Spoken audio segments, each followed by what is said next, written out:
আসসালামু আলাইকুম।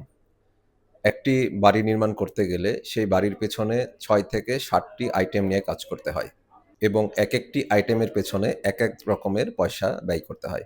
একজন বাড়ির মালিক হিসেবে আপনার জানাটা জরুরি যে আপনার কোন আইটেমের পেছনে আসলে কত টাকা খরচ হতে পারে।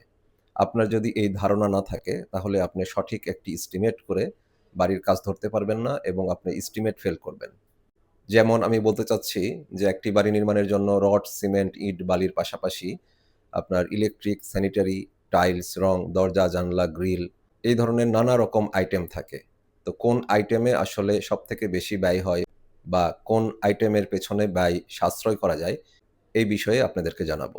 একটি ভালো স্ট্রাকচারাল ফ্রেমের উপরে একটি বিল্ডিং দাঁড়িয়ে থাকে এবং এই মজবুত স্ট্রাকচারাল ফ্রেম বানাতে গিয়ে আপনাকে পাইলিং করতে হতে পারে, শক্ত ফাউন্ডেশন দেওয়া লাগতে পারে, কলাম, বিম, স্ল্যাব এসবের জন্য আপনার রড, সিমেন্ট, ইট, বালি অথবা খোয়ার বদলে পাথর এগুলো ইউজ করা হয়। তো এই ধরনের আইটেমগুলোতে আপনার টোটাল বিল্ডিংয়ে যা খরচ হবে তার ৪০ থেকে ৫০% টাকা আপনি একটা হিসেব ধরে রাখবেন। এইরকম একটি অ্যামাউন্ট আপনার ব্যয় হবে। এরপরের আইটেমে আসে আপনার ইলেকট্রিক এবং স্যানিটারি বা প্লাম্বিং এর কাজ।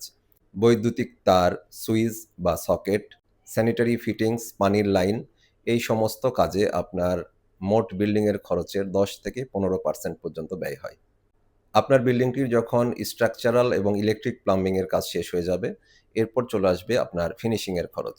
ফিনিশিং এ আপনার থাকবে চৌকাঠ লাগানো, দরজা, জানালা, grill, tiles, bathroom fittings, kitchen cabinet fittings এই সমস্ত কিছুই আসলে ফিনিশিং কাজের মধ্যে ধরা হয়। তো এই সমস্ত ফিনিশিং কাজে আপনার মোট ব্যয় হবে টোটাল বিল্ডিং খরচের ২৫ থেকে ৩৫% এর মধ্যে। এটি ভেরি করবে আপনার কাজের কোয়ালিটি, আপনার বাজেট এবং কাজের মানের উপর। অনেকেই আমাদের মধ্যে ফ্ল্যাট বাড়িতে ইন্টেরিয়র কাজ করে থাকেন। ইন্টেরিয়র কাজ যেহেতু ব্যাপক একটি বিষয়, এখানে কি ধরনের ম্যাটেরিয়ালস বা কি ধরনের বোর্ড আপনি ইউজ করতে চাচ্ছেন, তার উপরেই মূলত খরচটি নির্ভর করে। তারপরে ধরে রাখবেন একটি মাঝারি সাইজের ফ্ল্যাট ইন্টেরিয়র করতে আপনার ১৫,০০,০০০ টাকা থেকে শুরু করে ৪০ থেকে ৫০,০০,০০০ টাকা পর্যন্ত ব্যয় করতে পারবেন। সুতরাং আপনারা বুঝতে পারছেন বর্তমান সময়ে রড সিমেন্টের দাম বেশি হওয়ায় স্ট্রাকচারাল খরচ অনেকাংশে বেড়ে গিয়েছে। অর্থাৎ বাড়ি নির্মাণের সবচেয়ে বেশি এখন ব্যয় হচ্ছে রড, সিমেন্ট এবং কংক্রিট স্ট্রাকচারাল ফ্রেমে।